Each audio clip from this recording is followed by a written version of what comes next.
내 이름은 서태훈, 32살의 평범한 회사원이다. 매일 회사까지 1시간 거리를 걷고 지하철을 타면서 왕복하고 있다. 일에 불만은 없지만 지친 몸으로 꽉 찬 지하철을 타고 퇴근하는 건 역시 싫다. 그래도 곧 원격 근무도 시작하니까 조금만 참자. 작년부터 코로나 바이러스의 영향으로 근무 환경이 변하며 원격 근무를 도입하는 기업이 늘어나고 있다. 회사에 가지 않고 집에서 일하는 원격 근무는 출근 시간을 줄여주고 불편한 정장도 입지 않고 회사에 따라서는 원하는 장소에서 평상복을 입고 일할 수도 있다.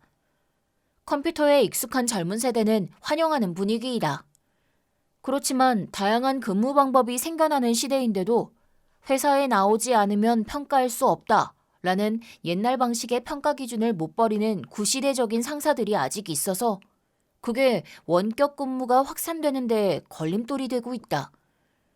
이 얘기는 다른 회사뿐만 아니라 우리 회사 일이기도 하다. 우리 회사에서도 코로나 때문에 사장님과 일부 상사들의 의견을 반영해 봄부터 원격 근무를 도입하기로 했다. 처음엔 나도 어리둥절했다. 나는 꽤 큰 거래처를 맡고 있었기 때문에 예전처럼 원활하게 일할 수 있을지, 괜히 거래처에 피해를 주는 게 아닐지 걱정이 되기도 했다. 다행히 그쪽에선 시대가 이러니 그럴 수 있죠 라며 원격 근무를 이해해 주셨다. 새로운 근무 형태 때문에 거래처에 조금 불편을 주기도 했지만 2주 정도 지나자 예전처럼 업무를 할 수 있게 됐다. 그러자 원격 근무가 시작된 지 아직 한 달도 채 되지 않았는데 이무혁 상무가 원격 근무는 일하는 게 아니야. 라는 말을 했다. 원래도 이무혁 상무는 조선시대에서 살다 오기라도 했는지 물어보고 싶을 만큼 원격 근무를 전혀 이해하지 못했고 강하게 반대하는 입장이었다. 아직도 상사가 보는 데서 부하들이 일하는 게 최고의 업무 방법이라고 믿고 있는 건지 아니면 제일 중요한 건 모두가 회사에 있는 것이고 분주하게 움직이는 모습이 미덕이라고 생각하는 건지 효율성이나 생산성은 제쳐뒀다. 그 후에도 이무혁 상무는 제멋대로였고 그러니 원격 근무에서의 성과는 성과로 인정 못해. 라는 방침을 거의 강제로 세웠다. 그래서 일부 사람들 외에는 모두 평가를 최하로 받았고 기본급과 수당도 제대로 받지 못했다. 그래서 원래 받아야 할 총급여 350만 원 중 지급된 게 140만 원, 실제 받는 돈은 80만 원이 되어버리고 말았다. 급여를 돌려달라. 이건 횡포다. 라고 따졌지만 들은 채도 하지 않고 원격 근무라는 건 잠옷 차림으로 일하거나 음식을 먹으면서 일할 수도 있지. 최악의 경우엔 술 마시면서 일하는 사람도 있을 수도 있잖아. 그게 지금 여기저기서 문제가 되고 있다고 들었고 생활 전부를 일에 쏟아붓지 않을 거라면 아무리 원격 근무로 성과를 내도 평가할 수 없는 게 당연하잖아. 라며 딱 잘라 말했다. 어떤 모습으로 일을 하든 정해진 시간만큼 일해서 성과를 냈다면 급여를 깎는 건 말도 안 돼. 그러면 원래대로 회사에서 일하게 해. 애초에 원격 근무를 추진한 건 회사잖아. 이렇게 아무리 말해도 소용없었고 원격 근무는 일이 아니야. 억울하면 회사에 나와서 일을 해. 라며 우겼다. 그래서 나를 포함해서 퇴사하겠다는 사람들이 여럿 나왔다. 사람은 나이를 먹을수록 새로운 걸 받아들이기 힘들어진다는 건 알고 있다. 흔히 말하는 꼰대 상사들은 머릿속으론 근무 방법을 개혁해야 한다는 걸 알면서도 오랫동안 계속해온 방식을 바꾸는 게 어렵기도 하겠지.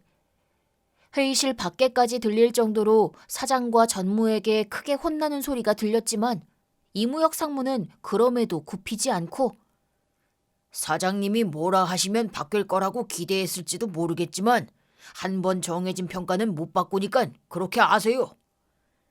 라며 씩 웃으며 말해서 이제 이 회사는 틀렸다고 느꼈다.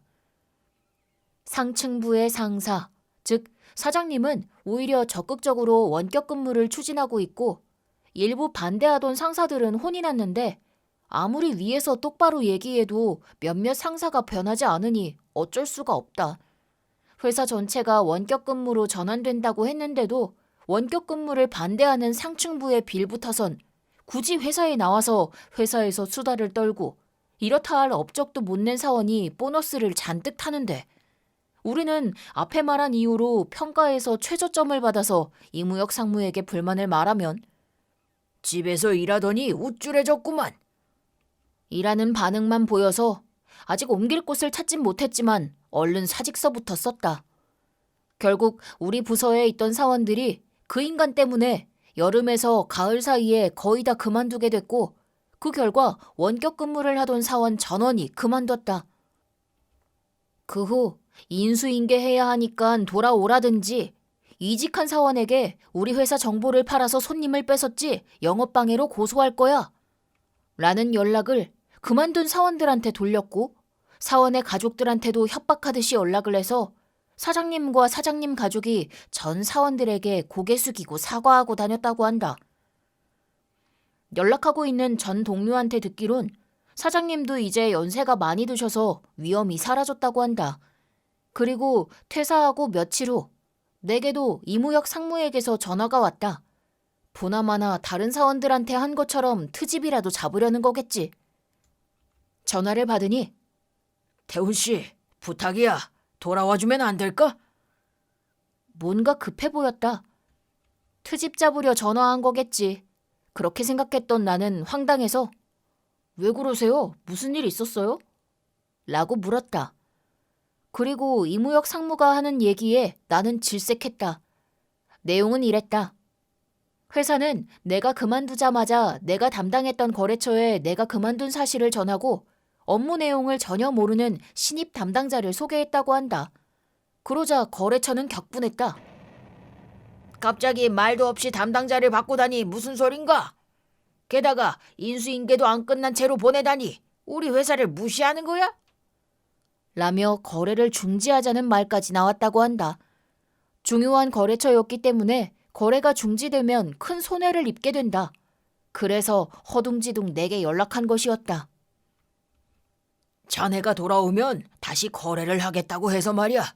부탁이니까 돌아오지 않겠나? 급여는 거래처 마음을 돌려주면 예전 급여의 1.5배로 맞춰줄게. 어때? 알겠습니다. 돌아갈게요. 정말이야, 태훈 씨? 대신 조건이 하나 있어요. 뭔데? 제가 돌아가는 조건은 원격 근무는 일하는 게 아니야 라며 당당하게 외치는 구시대적인 상사가 회사를 그만두는 것입니다. 당신 말이에요, 이무혁 상무님. 뭐? 결국 이무혁 상무와의 협상은 결렬됐다. 내가 담당했었던 거래처는 곧바로 거래를 중지해버렸다. 유일하게 멀쩡했던 전무님도 그만두고 이무혁 상무는 사람들이 거의 다 그만둔 상태에서 아무것도 모르고 온 신입사원들을 거의 쉬는 날도 없이 돌리려고 했던 것 같다. 물론 이전까지 딱히 하는 일도 없이 고집만으로 겨우 상사가 됐던 이무혁 상무에게는 할 수 있는 일이 아무것도 없었고 회사 경영은 위태위태해지고 코로나 영향까지 겹치면서 회사는 결국 파산했다. 사장님은 2대째로 나이도 상층부 분들이 좀 더 많고 이런저런 힘든 점이 있었을 것이다. 사장님이 조금 안 됐긴 하지만 상층부의 폭주를 막지 못했으니까 지금 결과는 어쩔 수 없다고 생각한다. 태훈 씨, 잘 와줬네. 저야말로 연락 주셔서 감사합니다.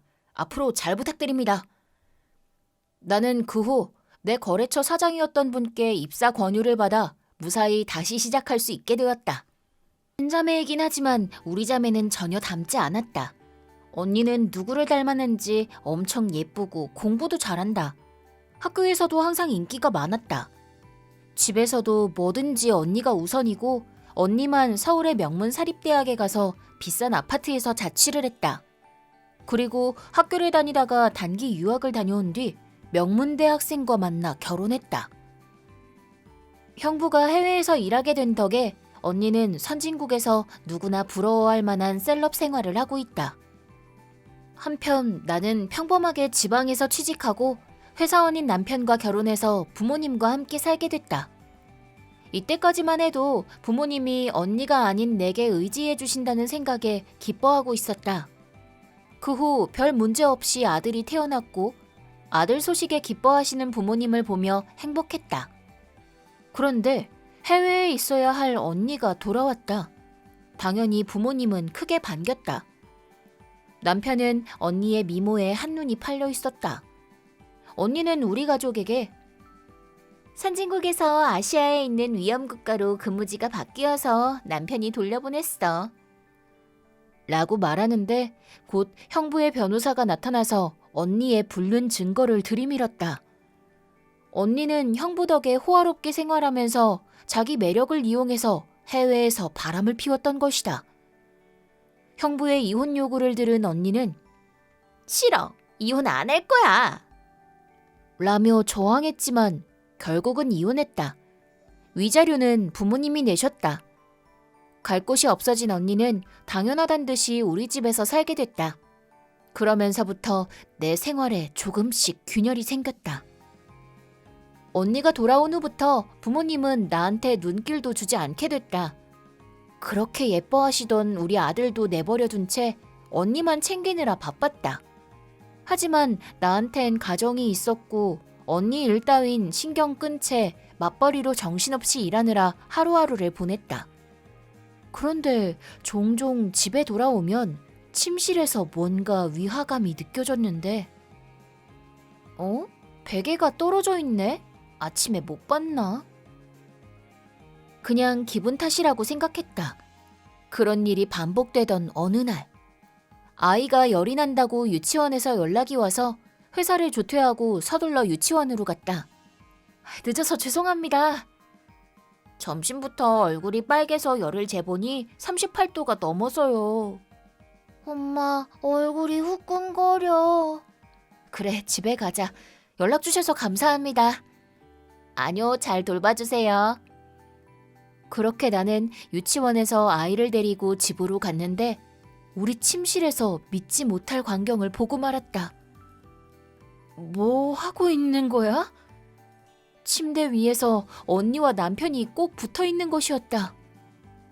오해야. 남편은 허둥지둥댔고 언니는 희죽거리며 아, 들켜버렸네. 라며 전혀 미안한 기색 없이 말하는 것이었다. 충격과 분노가 차올랐지만 일단 아픈 아이를 위해서 약상자에서 해열제를 꺼내 방을 나왔다. 일단 아이한테 약부터 먹여야 해. 그리고 아이한테 약을 먹이고 재운 후 거실로 가자 부모님이 계셨다. 그리고 남편과 언니도 있었다.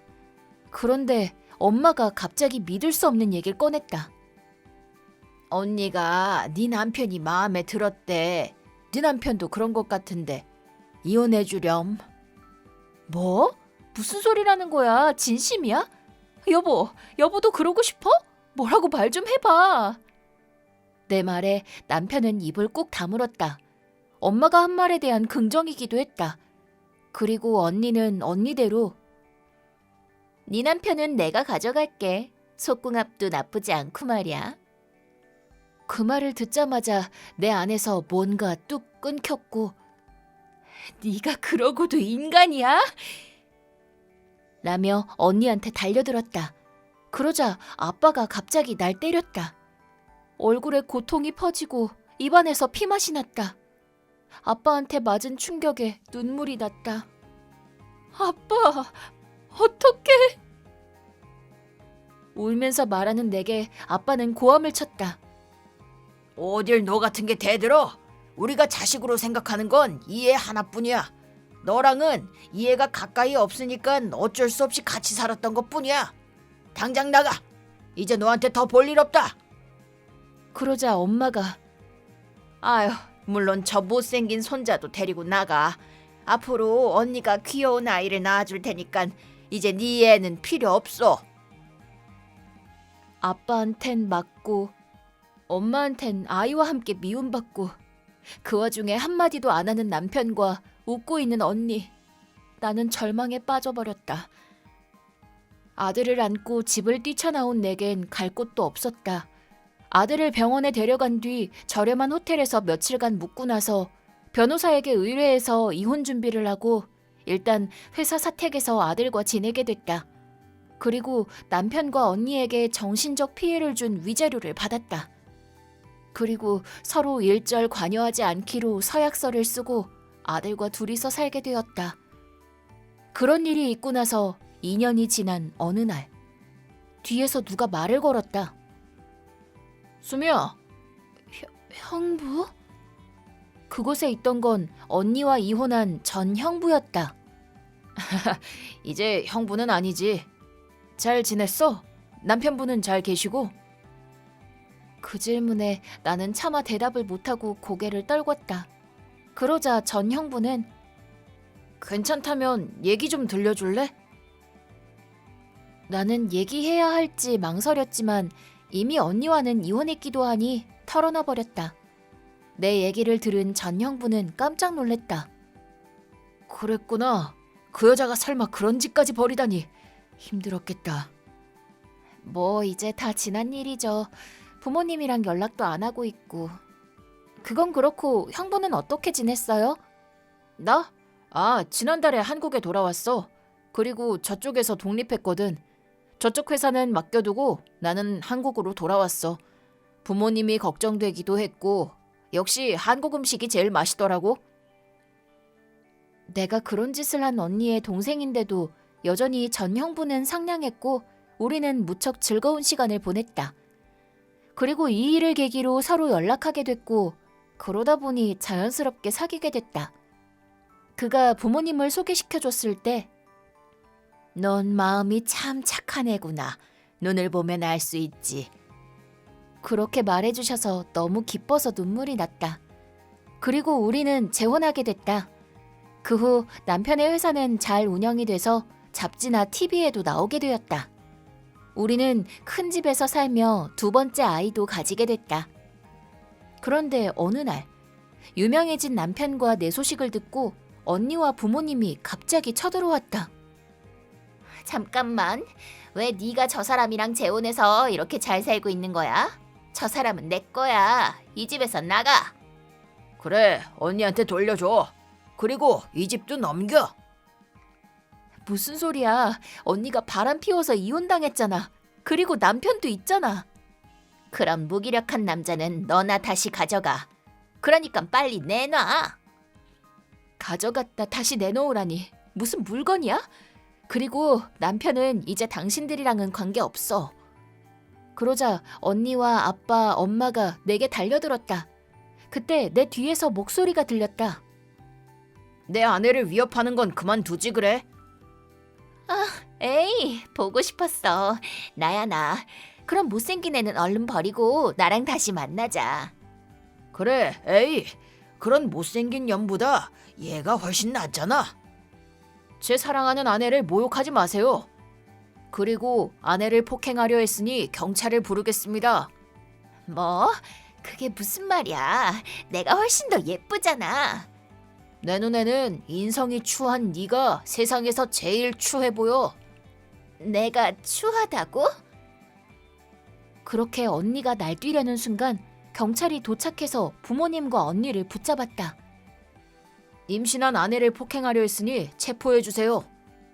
내가 왜 체포당해야 해? 난 추하지 않아. 왜 잘난 것도 없는 수미가 이런 좋은 데서 살고 있는 거야? 이건 다 우리 거란 말이야. 그렇게 소리치며 연행되었다. 나중에 알게 됐지만 언니의 사치로 돈은 바닥이 났고 전 남편은 빚더미에 앉았다고 한다. 부모님이랑 살았던 집도 월세를 못 내서 쫓겨났다고 한다.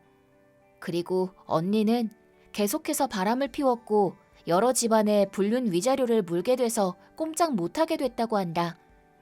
부모님은 언니를 편애하고 나를 쫓아낸 데다 남편을 언니한테 넘겨줬다는 게 친척과 주변에도 알려져서 친척들로부턴 연이 끊기고 원래 살던 지역에서도 살 수 없게 됐다.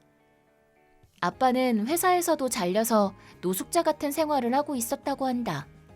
그런데 그때 내 소식을 알게 돼서 나한테서 남편을 다시 뺏어오려고 했던 것이다. 그 가족 때문에 절망을 느꼈던 만큼 앞으로는 새 가족과 함께 행복하게 살아가고 싶다. 내 이름은 수미, 입사 1년 차인 신입사원이다. 회사에는 어느 정도 적응이 됐는데 사실 나와 동기이고 같은 부서에 배치된 사람 중 한 명인 C 때문에 골치를 앓고 있다. 왜 C 때문에 골치를 앓고 있냐면 수미야 안녕? 아 C야 안녕. 네 책상에 복사해야 할 거 놔뒀으니까 B씨 오기 전에 해놔. 뭐? 왜 내가? 게다가 B씨가 어제 C한테 복사 부탁했었잖아. 나는 잠깐 다른 부서에 가서 할 일이 있어서 안 돼. 왜? 우리 동기잖아. 동기끼리 서로 도와야지. 난 너한테 도움받은 적 없는데. 내가 아침부터 C의 태도에 질려 있는데 선배 사원인 A씨가 말을 걸어왔다. 뭐야? 아침부터 무슨 일이야? 아, A씨 안녕하세요. 수미가 일을 안 도와주네요. 뭐?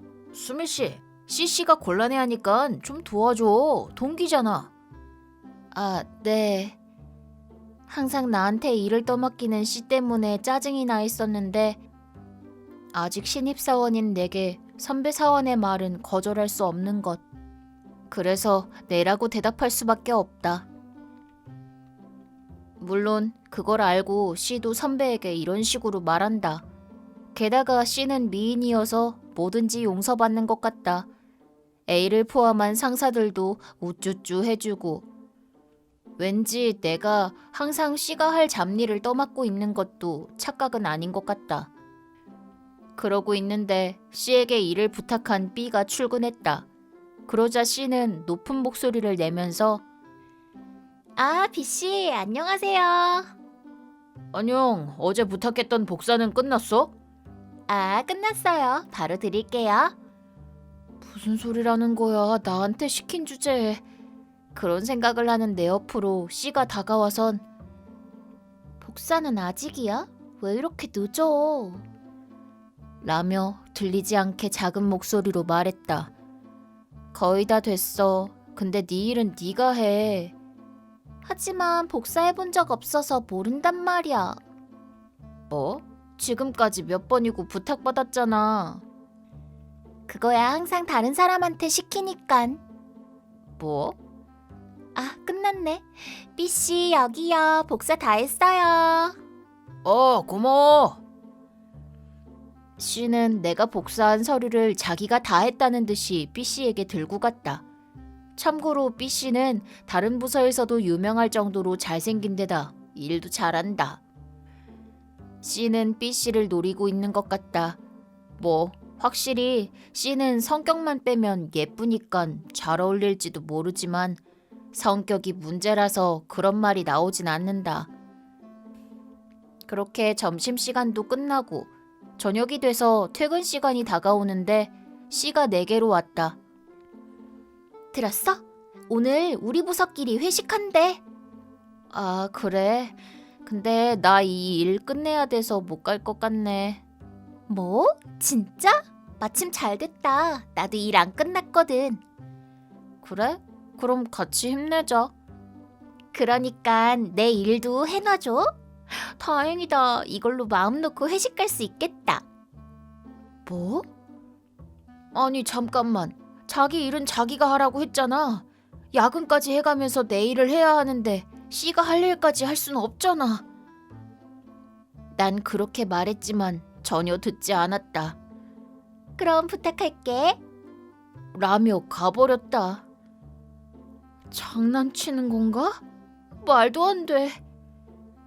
나도 모르게 한숨이 나왔지만 분명 다들 미인인 C의 편일 게 뻔하다. 특히 우리 부서는 남자가 많으니까 어쩔 수 없이 포기할 수밖에. 나는 마음을 다잡고 일에 집중하기로 했다. 그러는 동안 시간은 금세 흘러갔고 아직 익숙하지 않은 일 때문에 지쳐서 졸리기 시작했다. 아, 졸리다. 집 가고 싶은데 아직 C가 할 일도 남아있고. 그때 회식 자리에선 B씨가 C에게 말을 걸고 있었다. 그러고 보니 수미 씨는? 아, 일이 다 안 끝나서 남아서 하고 있다는 것 같아요. 그렇구나. C씨는 일 다 끝났어? 네네, 다 끝냈어요. 전부 다? 당연하죠. 대단하네. 그럼 USB 지금 줄래? 네? 어? USB 데이터 옮겨서 나한테 주는 게 A한테 부탁받은 일이잖아. 그게... 당황하는 C의 옆에 A가 나타났다. C씨 대단하네. 아마 오늘 안엔 못 끝낼 거라 생각했는데 B가 저 녀석이라면 할 수 있을 거라고 해서. 정확히 말하면 저 녀석이라는 건 C씨가 아니라 수미씨 말하는 거야. 네? C씨 말이야. 전부 수미씨한테 일 떠맡기고 있지? 자기 일은 자기가 해야지. 그런 거 아니에요. 수미가 그렇게 말하라고 시켰어요? 수미 너무하다. 그때 C의 거짓말이 들켰을 줄은 전혀 몰랐던 나는 회사에서 그만 졸고 말았다. 안 돼. 졸아버렸다. 일단 내일은 끝냈긴 한데 이제 C 일도 해야 해. 이런 일까지 안 해도 된다고 생각하지만 모두에게 사랑받는 C가 다 내 탓으로 돌릴 게 틀림없다. 왜 내가 이렇게까지 해야 하는 거야? 회사를 잘못 들어온 건가 후회하고 있는데 C에게서 전화가 왔다. 왜? 여보세요? 난데 내가 수미한테 잡일을 떠맡기고 있단 듯이 말하셔서 말이야. 수미가 아니라고 좀 해줘. 뭐? 떠맡기고 있는 거 맞잖아. 뭘 아니라고 하란 거야? 뭐? 말을 왜 그렇게 해? 동기끼리 서로 돕는 게 당연하잖아. 있잖아. 매번 그렇게 말하는데 넌 언제 날 도와줬니?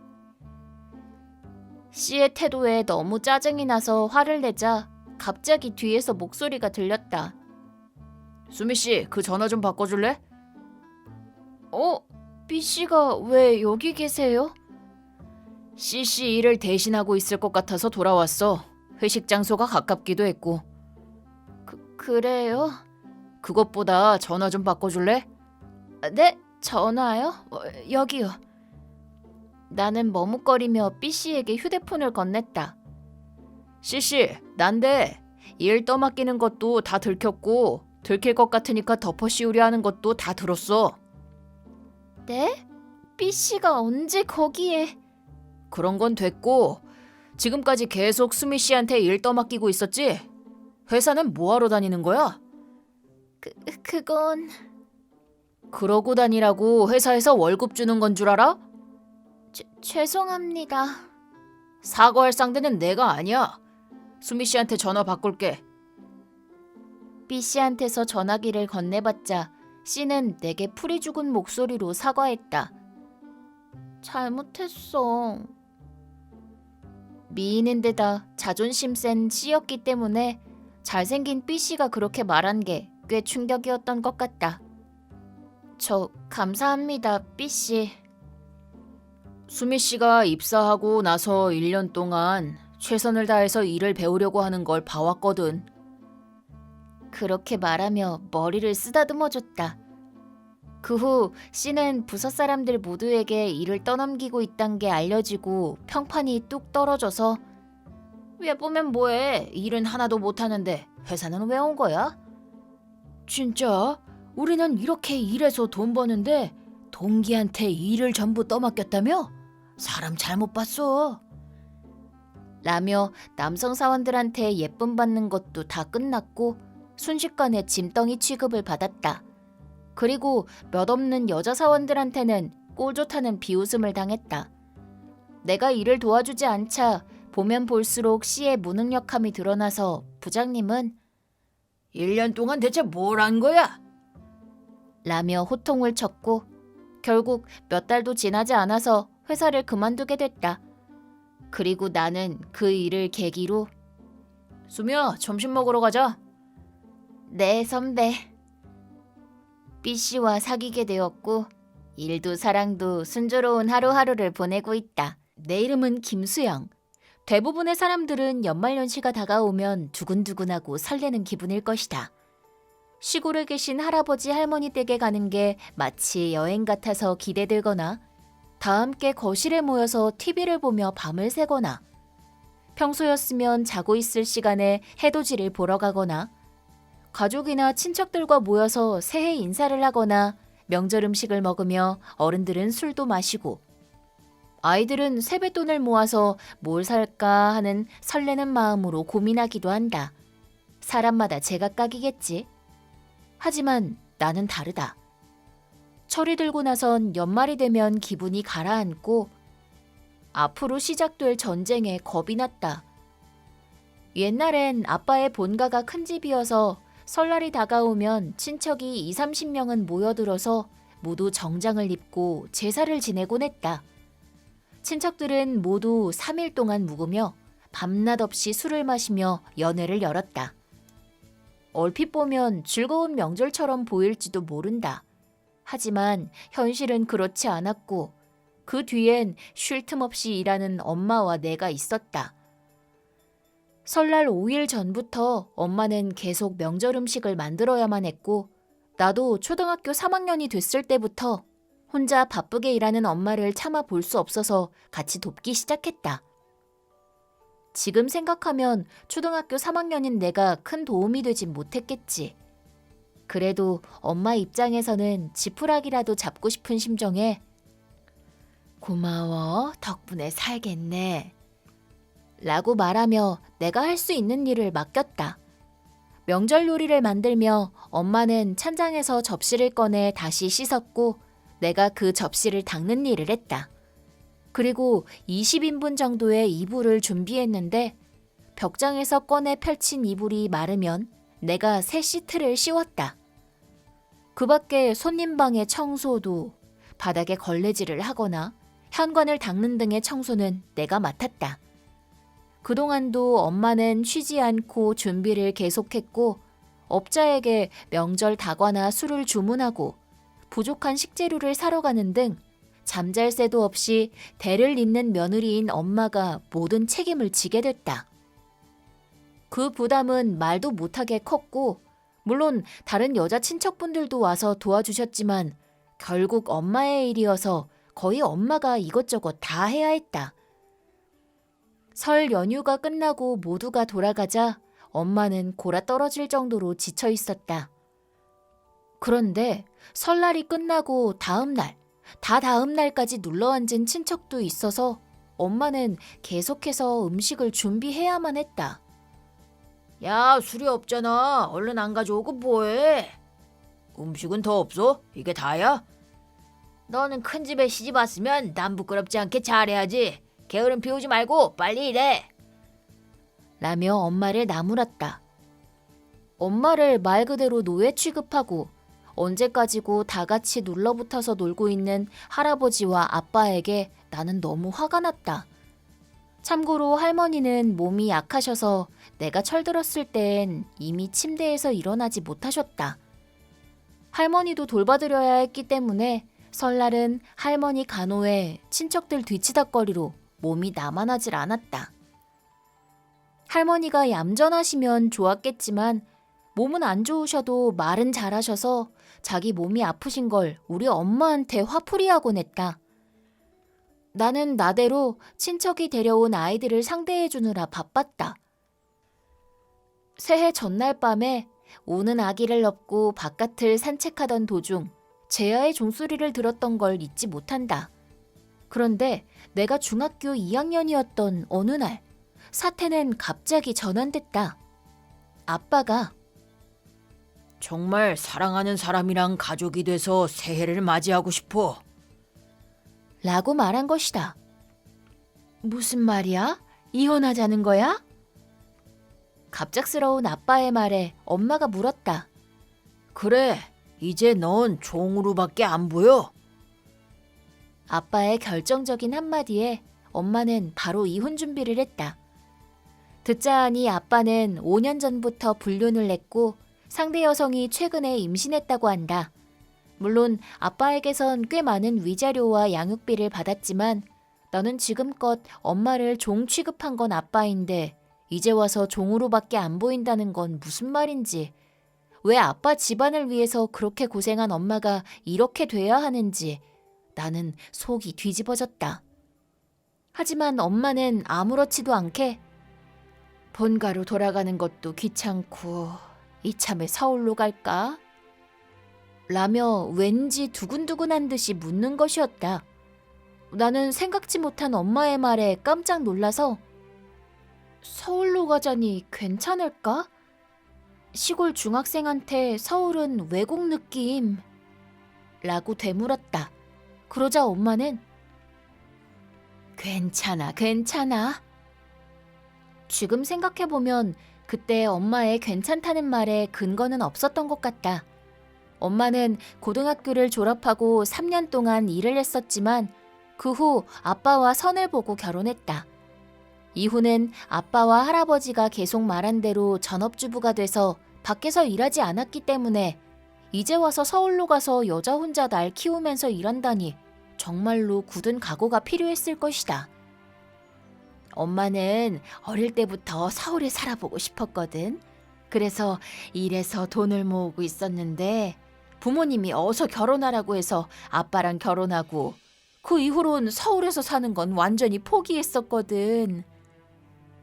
엄마는 고향에선 꽤 힘있는 집안에서 태어났는데 이남 이녀 중 막내로 태어났던 엄마는 집에 있든 없든 상관없는 존재였고 굳이 고르자면 결혼 안 하고 집에서 뒹굴거리는 것보다는 얼른 결혼해서 집을 나가줬으면 했다는 것 같다. 결국 나와 엄마는 둘이서 서울로 갔다. 그리고 나는 전학간 중학교의 겨울방학, 엄마는 설 연휴라 일을 쉰 어느 날 아침, 엄마와 내가 일어나서 토스트를 먹고 있을 때였다. 설 연휴네? 해야 할 게 있었나? 라며 눈앞에서 커피를 마시는 엄마에게 물었다. 없었지 않어? 라는 엄마. 그리고 나와 엄마는 눈을 마주쳤다. 설 연휴에 할 일이 없어? 꿈만 같았다. 중요한 얘기이니 한 번 더. 설 연휴인데 아무것도 안 해도 돼. 엄마는 신이 나서 내 손을 꼭 잡곤 예, 그럼 연휴인데 영화라도 보러 갈까? 나 목욕탕도 가고 싶어. 그렇게 연휴를 즐기게 됐다. 술도 명절 음식도 아무것도 없이 평소처럼 아침으로 홍차와 토스트, 샐러드를 먹었다. 설날인데 아무것도 안 해도 된다. 아싸! 명절 음식, 이제 그런 귀찮은 건 평생 안 만들 거야. 그렇게 즐거운 설날은 처음이어서 설날은 즐겁다는 사실이 충격적이었다. 그렇게 몇 년이 지나고 어느 날 시골에 두고 온 아빠가 그 뒤로 어떻게 지냈는진 전혀 모르고 있었는데 딱 한 번 아빠한테 전화가 와서 할머니가 치매가 와서 아내한테 화를 내고 큰일이야. 게다가 아이한테도 장애가 있어서 아내가 노이로제로 설날 준비를 못하겠대. 그래서 이전처럼 설날을 못 보내서 친척들도 수군거리고 화를 내서 큰일이야. 그래서 말인데 네가 좀 도와주면 안 될까? 세뱃돈도 줄게. 라고 말해서 그거 큰일이네. 근데 나 설날엔 엄마랑 온천 여행 가기로 해서 그쪽엔 못 가. 라고 답하니 그대로 끊기곤 끝이었다. 엄마한테 그 얘기를 하니 그 인간은 진짜 중요한 게 뭔지 아직도 모르는구나. 세부인도 불쌍하네. 라며 세부인을 동정했다. 엄마는 자신의 모습을 세부인에게 겹쳐보고 있었다. 지금도 새해가 되면 대청소는 물론 하지만 명절 음식은 나도 엄마도 만들지 않는다. 아니, 명절 음식 따윈 이제 말도 꺼내고 싶지 않았다. 내가 취직하고 나선 집에도 여유가 생겨서 이후로는 매년 엄마와 둘이서 설날에 온천 여행을 가고 있다. 그리고 이제서야 연말연시가 다가오면 마음이 두근거리고 설레게 됐고 매년 즐거운 설날을 보낼 수 있게 된 것에 감사하고 있다. 내 이름은 수미. 자상한 남편과 귀여운 5살짜리 딸을 둔 전업주부이다. 수미야, 오늘도 요리 맛있다. 엄마, 맛있어. 고마워. 힘든 일도 있지만 행복한 일이 훨씬 더 많다.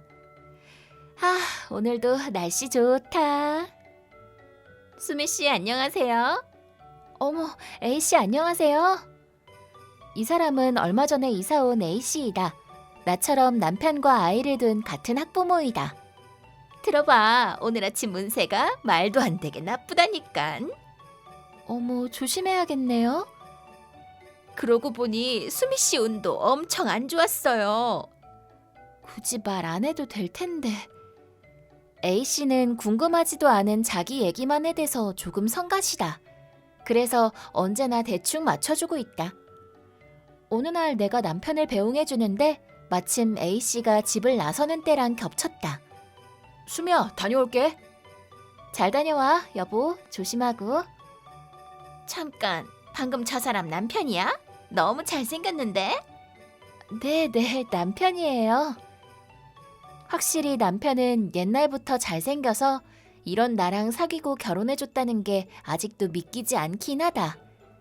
말도 안 돼. 이런 말 하긴 좀 그런데 평범한 주부인 수미 씨랑은 좀 안 어울린다, 그치?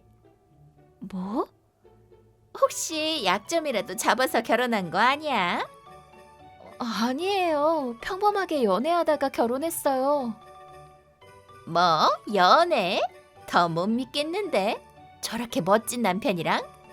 그쪽 말고도 더 멋진 사람 널렸을 텐데 나처럼 말이야. 네? 솔직히 수미 씨 정도 여자면 쉽게 뺏을 수 있을 것 같은데?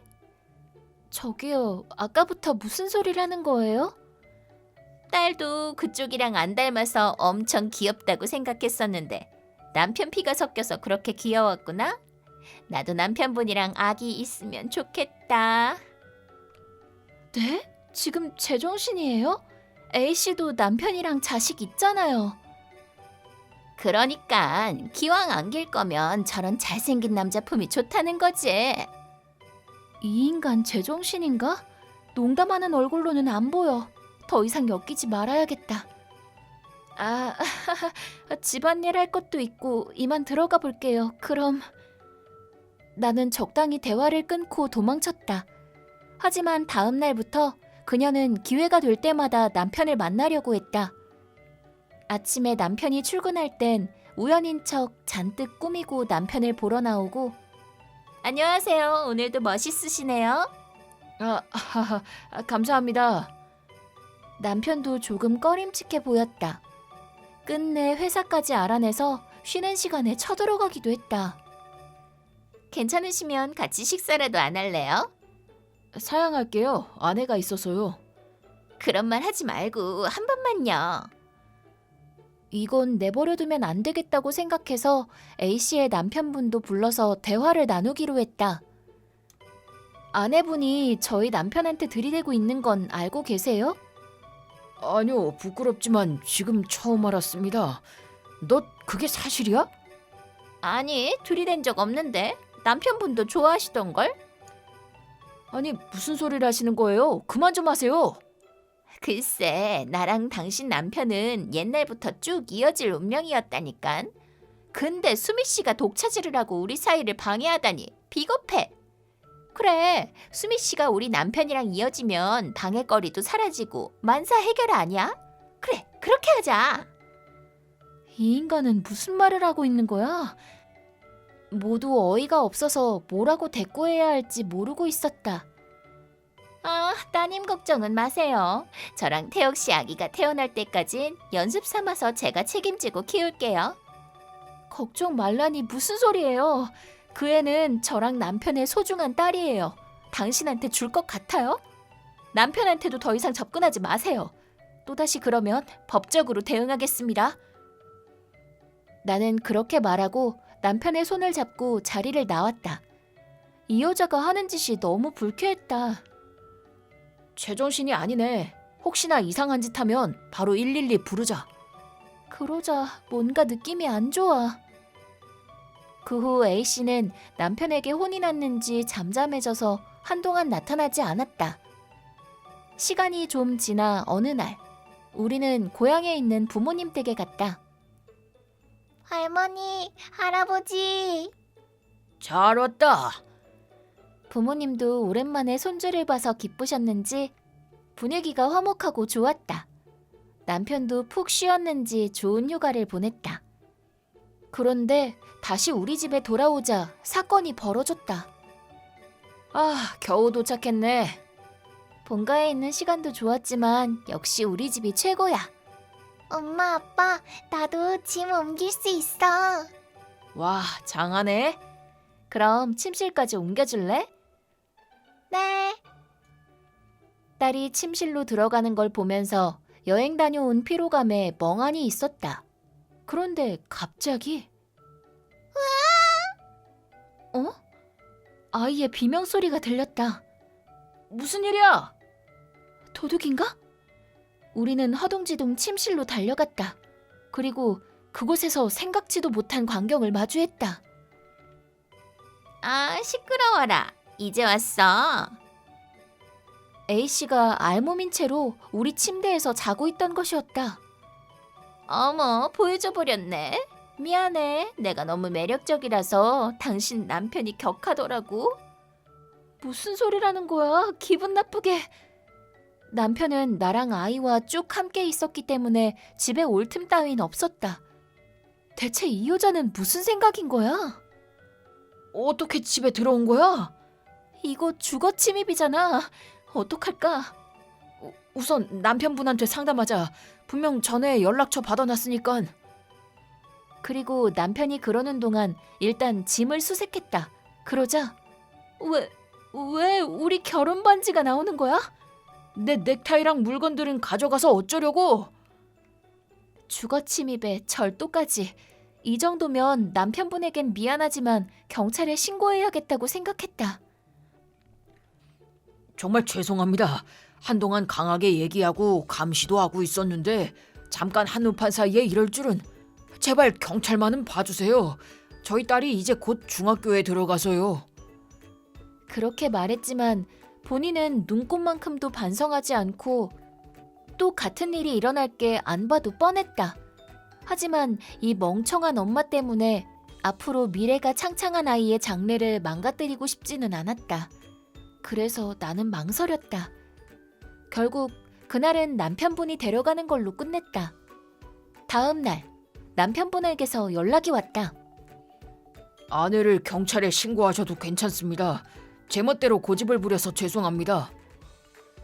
너무 갑작스러운 얘기에 나와 남편은 무슨 일인지 물었다. 그러자 옆에서 딸이 그런 인간이 엄마라니 말도 안 돼. 진짜 싫으니깐 이혼해. 라고 말하고 있었다.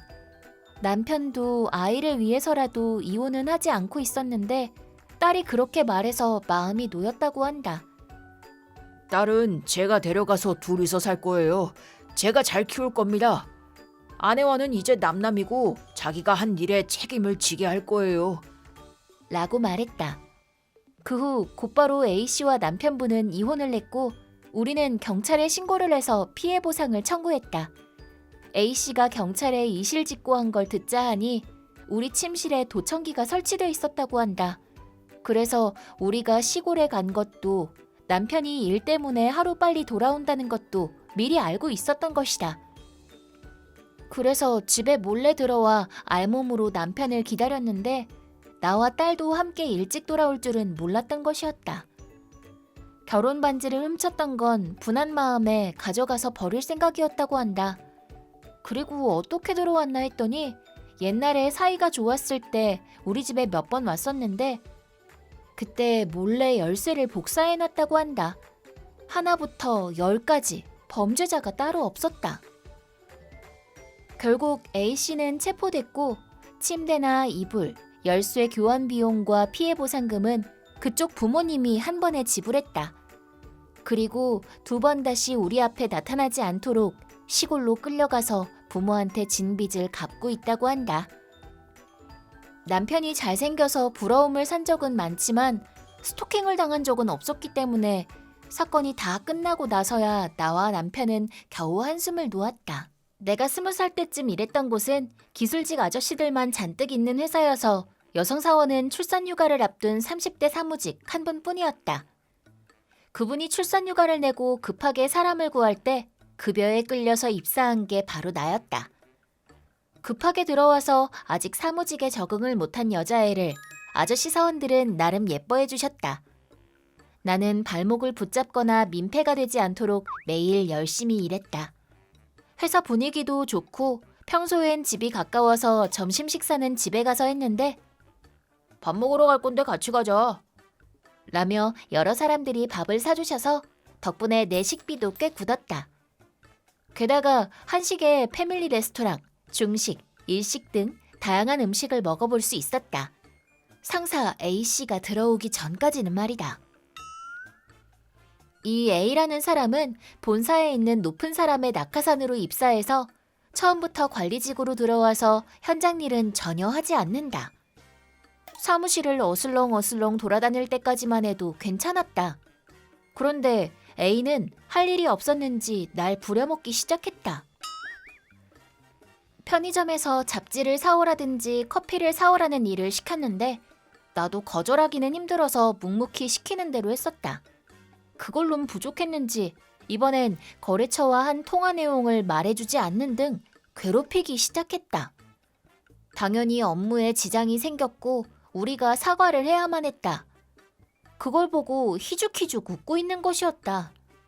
그리고 나는 뒤처리를 하느라 야근을 하고 있자 역시 이래서 여자는 못 쓴다니깐. 라고 웃으면서 정시에 퇴근하거나 웬일로 늦게까지 있네 싶은 날은 이런 허접한 회사에 들어오는 게 아니었는데 난 부탁받아서 어쩔 수 없이 온 거거든. 이라며 회사 욕을 한다. 나는 이 회사도 사람들도 좋아했기 때문에 당연히 짜증이 났다. 애초에 굳이 남아서 징징거릴 거면 그냥 정시에 빨리 사라져줬으면 좋겠다. 그렇게 스트레스가 쌓여만 가던 때 본사와 합동해서 막년회가 열렸다. 막년회 당일날 A의 괴롭힘은 연말에도 어김이 없었고 제출 기간이 훨씬 지난 서류들을 팔랑팔랑 들고 오더니 오늘 안에 다 해놔. 라고 말하며 신이 나서 정시가 되자마자 회장으로 갔다. 내가 여기저기에 머리를 숙이며 바쁘게 뛰어다니고 있는데 나를 본 주임님과 현장에서 돌아온 사람들이 같이 막년회에 가자며 도와주셨다. 나 혼자였다면 절대 못 끝냈을 텐데. 다들 도와주신 덕에 겨우 1시간 늦게 회장에 도착했는데 벌써 잔뜩 취한 A가 너희들 지각이야. 라며 성을 낸다. 이렇게 된 건 다 A 때문인데. 본사 사람들도 보는 앞에서 나뿐만 아니라 다른 사원들과 주임님 욕까지 해대서 발끈해서 내가 한마디 하려 했는데 주임님이 조용히 말렸다. 죄송해요. 저 때문에 다른 분들까지 저런 말을 듣게 돼서. 괜찮아. 네가 열심히 한 것도 A가 괜한 트집을 잡는 것도 다들 잘 알고 있어. 라고 말씀하셔서 나는 너무 죄송했지만 어쨌든 연회에 참가했다. 그러자 A는 늘 그랬듯 이런 망할 회사는 어쩌고 저쩌고 하는 험담을 시작했다. 나는 조용히 듣기만 하다가 뭐, 난 언제 건드든 상관없는데 너네는 곤란하지? 라며 깔보면서 말하는 A에게 발끈했고 나도 모르게 받아치고 있었다. 상관없는데요? 뭐? 라고 되묻는 A에게 나는 계속해서 얘기했다. A씨가 그만두든 말든 딱히 상관없다고요. 맨날 일 방해만 하고 오늘도 그렇잖아요. 퇴근 시간 다 돼서 갑자기 기간 지난 일을 들고 오니까 늦은 거잖아요. 다들 도와주지 않았다면 못 끝냈을 텐데 그런 식으로 말하지 마세요. 언제 그만두든 상관없는 거면 지금 그만둬 주세요.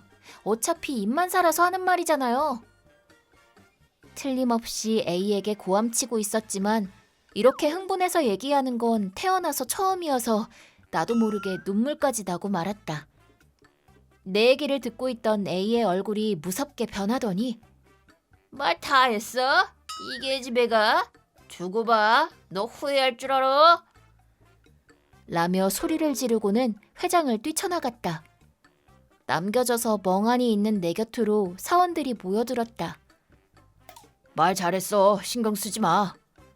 라며 말을 걸어줬지만 더 이상 술 마실 기분도 아니어서 택시를 불러 집으로 돌아갔다. 방으로 들어간 순간 나 무조건 잘리겠지 라는 생각이 들었다. 겨우 찾은 일자리였는데 앞으로 어떡하지? 나 그만두기 싫은데 등등 여러 가지 생각들이 머릿속을 헤집어서 그날은 잠이 들지 못했다. 그리고 다음 날 나는 각오를 하고 출근했다. 내가 왔을 땐 아직 A가 출근을 안 해서 숙취인가 생각했는데 점심쯤 본사에서 사장님이 왔다. 사장님은 나와 주임님께 잠깐 시간 괜찮나? 라며 회의실로 불러냈다. 나는 속으로 올 것이 왔다라고 생각하면서 주임님께 피해가 가면 어떡하지? 라고 걱정하고 있었다. 그러자 사장님은 우리에게 A의 이야기를 시작했다.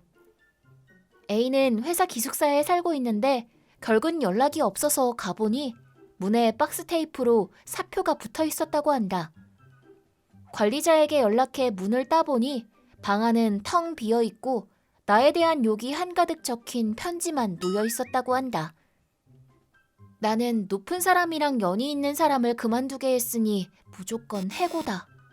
라는 말을 듣겠지 생각했는데 사장님은 내게 오늘은 이제 퇴근해도 좋으니 짐 챙기게.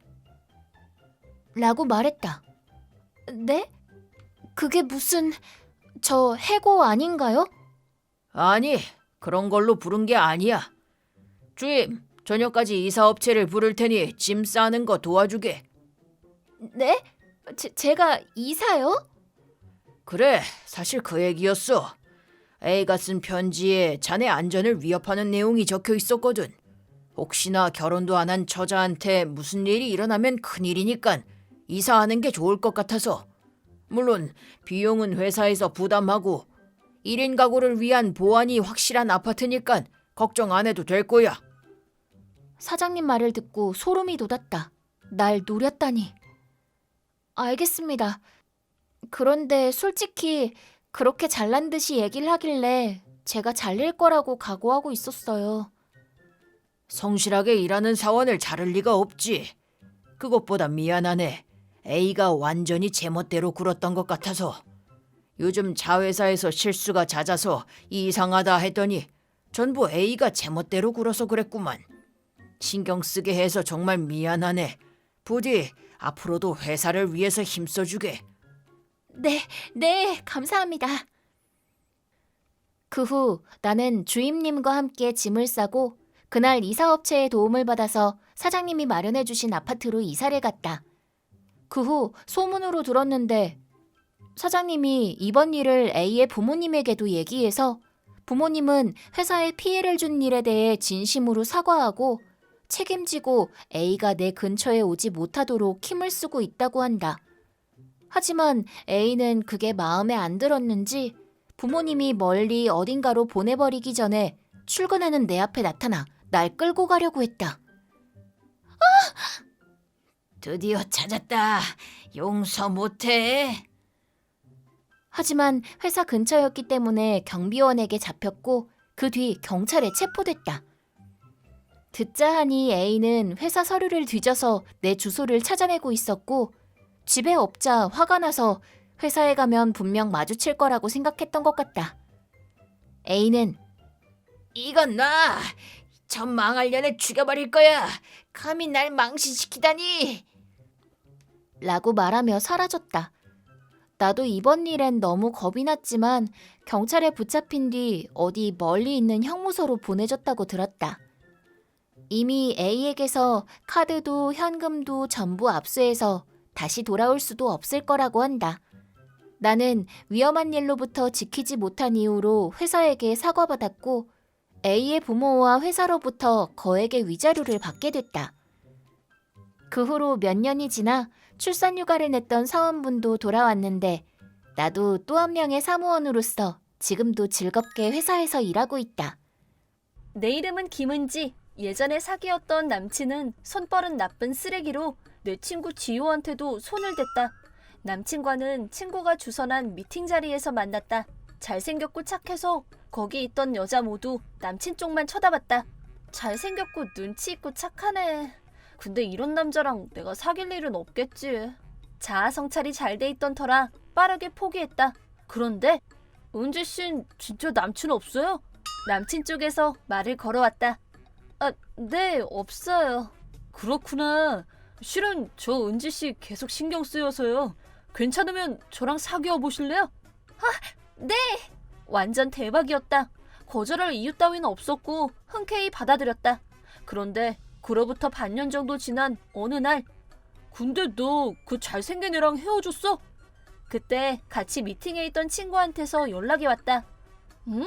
아닌데?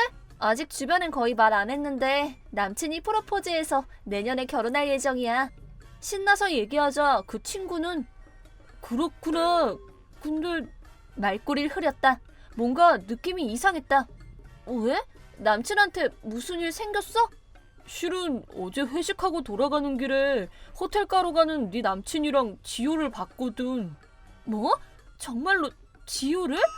그럴 리 없어. 지호한텐 어제 전화로 프로포즈 받았다고 얘기했더니 축하한다고 해줬어. 둘이 같이 있었다니 그럴 리가. 하지만 그건 사실이었다. 둘을 봤다는 친구는 혹시 몰라 호텔 가로 가는 둘의 사진을 찍었고 그걸 보내줬다. 그 사진을 남친한테 들이대며 추궁하자 바로 자백했다. 왜 하필이면 지호야? 끈질기게 들이대길래 그냥 간 거야. 그것보다 너도 이런 애가 절친이면 절교하는 게 낫지 않아? 주눅들지도 않고 말했다. 나중엔 선생님이라길래 돈 좀 있다 했더니 의외로 얼마 없던데? 요리도 항상 직접 해서 먹이고 뭔가 구두쇠 같달까. 별로 재미가 없단 말이지 넌. 내게 질렸으니까 헤어지잔 얘기였다. 그리고 증거사진을 지우려고 핸드폰을 억지로 뺏으려고 했다. 저항하자 얼굴을 제대로 얻어맞아 얼굴엔 만화 같은 멍이 생겼다. 친구는 울면서 정말 미안해. 미팅 때 처음 봤을 때부터 잊을 수가 없어서 네가 계속 부러웠어. 어차피 안 될 거라고 생각하고 질러보고 포기하려고 했는데 밥 먹자고 좀 꼬셔보니까 바로 오케이 해줘서 신이 났었어. 사과해왔다. 물론 지호도 잘못했다고 생각했는데 결혼 전에 남친 본성을 알아서 다행이었다. 이것도 다 지호 덕분이라고 생각해서 그 이상 뭐라 하진 않았다.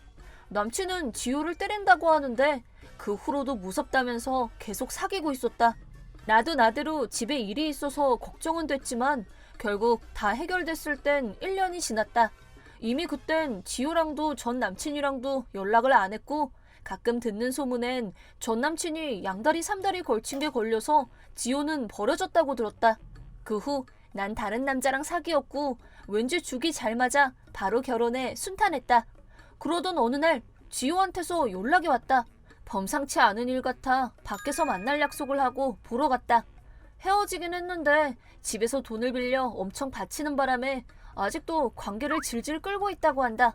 근데 지호 부모님이 그런 용도로 돈을 빌린 걸 알게 되자 다신 안 도와줄 거고 갚을 때까진 집에 오지 말라며 극대노하시고 그대로 지호를 집에서 내쫓았다고 한다. 게다가 지금 임신까지 했다고. 지호는 은지야 어떡하지? 뱃속에 애는 또 어떡하고 혼자서 못 키우겠지?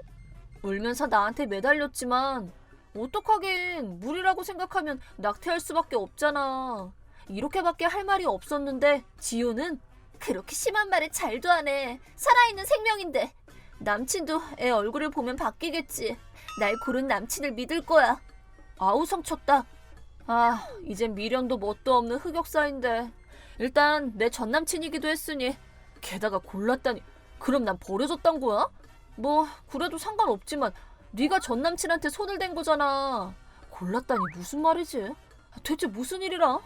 그렇게 되자 뭔가 마음이 평온해졌다. 표정에 다 드러났을 거라 생각하지만 엉엉 울던 지호는 눈치 못 챈 모양이다. 이 일을 어쩌면 좋을지 지호를 보면서 생각하는 사이 문득 복수란 단어가 뇌리를 스쳤고 지호를 응원하기로 했다. 그래, 남친도 분명 아직 널 좋아하고 있을 테니 꼭 돌아올 거야. 그럴까? 그럼 자식은 부부 사이 꺽쇠래잖아. 꺽쇠? 나 멍청해서 그런 말 처음 듣는데. 뭐 아무튼 부부 사이를 묶어준다 뭐 그런 뜻인데 어쨌든 남친은 널 골랐잖아. 그건 다시 말하면 네가 그만큼 매력이 있다는 얘기니까 자신감 가져. 난 사정이 있어서 더 이상은 못 도와주지만 아무튼지 간에 너라면 할 수 있어. 그런 느낌의 말을 술의 힘을 빌려 말한 것 같기도 하고. 물론 지호는 안 마셨다. 임신했으니. 지호는 그렇게까지 말해주다니. 그래, 잘해볼게. 그런 짓을 했는데 정말 고마워. 라며 감동했는데 나와의 관계를 잊은 건 아니라고 생각하는데. 그 후 왜 나랑 안 만나주는 거야? 애가 생기니 불안해졌어? 괜찮아. 애는 나와 널 연결해주는 꺽쇠야. 무서워할 거 없어. 그러니 걱정 말고 우리들 곁에 돌아와. 지호는 남친 직장에까지 가서 사람들 보는 데서 남친을 설득하려고 했다. 그만해! 여긴 회사라고! 남친은 돌려보내려고 했지만 때는 이미 늦었다. 지호가 돌아가고 남친은 바로 상사에게 불려가 개인적인 일이니 참견하고 싶지는 않지만 남자라면 책임을 져야지. 한마디 들었다. 얼마 안 지나 그 사건은 회사 내 핫이슈로 등극. 가시방석이었던 남친은 회사를 관뒀다. 그 후 다른 회사에 취직했지만 매번 지호가 들쑤시면서 주변에 퍼뜨리고 다니자 그대로 도망갔다. 결국 지호 곁에 돌아가는 일은 없었고 그대로 지호는 싱글맘이 됐다. 왜 끝까지 계속 도망친 걸까? 남친 지인 얘기에 따르면 실은 그때 다른 여자도 임신시켰는데 그 여자한테 결혼 안 할 거면 위자료 5천만 원이랑 양육비 1억 원 내놔! 협박당해 마지못해 결혼했다고 한다. 물론 지호는 그 일을 모른다. 그리고 남친 부모를 회유인지 협박인지 한 지호는 지금도 그 집에서 남친을 기다리고 있다. 한편 나는 지금 와선 전 남친과 친구 누구한테 복수하려고 그런 말을 한 건지 모르겠다. 그냥 혼 좀 나봐라 하는 마음이었는데 확실히 지호는 예전부터 세뇌당하기 쉽다고 할까? 팔랑귀인 구석이 있어서 내 말을 고지고대로 듣고 일판을 벌려 죄도 없는 뱃속의 애한테 나쁜 짓을 한 것 같아 미안한 마음이 들었다. 지금 와선 연하장만 주고받는 지호의 연하장에는 남친의 성이 쓰여 있었고 사진만 봐서는 애나 지호나 행복한 것 같은데 하고 안심했다.